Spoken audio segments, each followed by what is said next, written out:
One of Arctic Air's executive producers and directors takes us behind the scenes of some of the aspects of shooting the show.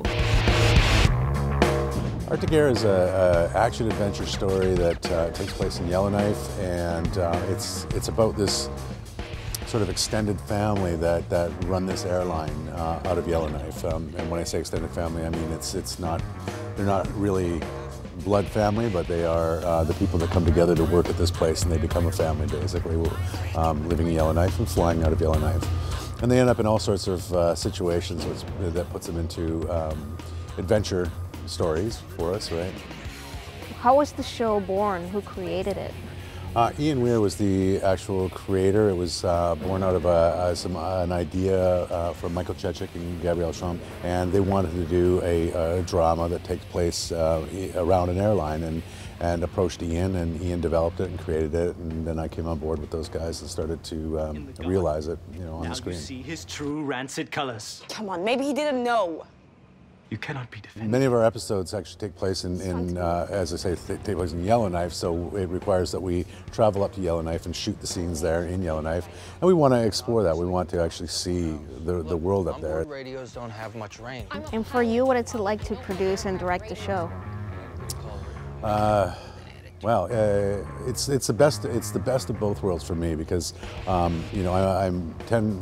I've been a director first, and producing actually allows me to sort of take these shows through to completion, which it gives me both sides. So I can be on the floor, I can direct an episode or 2 episodes, and watch them go right through to the finished product, and be part of that process. And I was expecting pretty bad. You little pissant.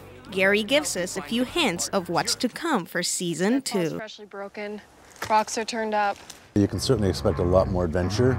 We're sort of capitalizing on the adventure aspect of what we do, and last year, that was one of the things we learned last year, and we amped it up this year, and tried to create stories that were going to be fun and compelling. We've steered away from what we were calling plane peril, which was always there was something wrong with the aircraft, and we've steered away from that. And although they still fly, they have to fly into places and out of places, and there's an occasional moment, there's occasional moments of that through this season. Most of the adventure actually happens in the ground, and it's a lot of fun. And what is it like to work with Adam?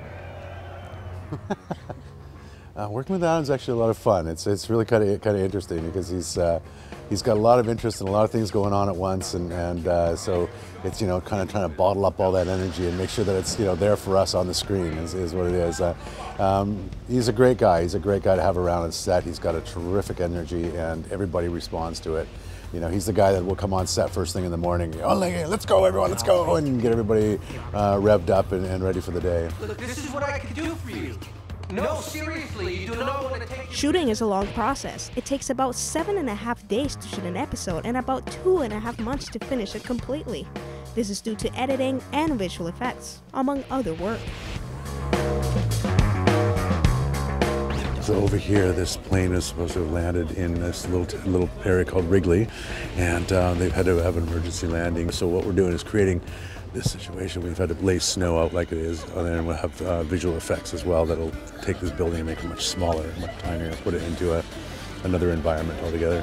How much crew do you have working on the show? Well, it depends on really when we're shooting and what we're shooting. But I think out here tonight we probably have about 70 people. For Local Connection, I'm Maria Rozo. There was an old uranium operation years ago.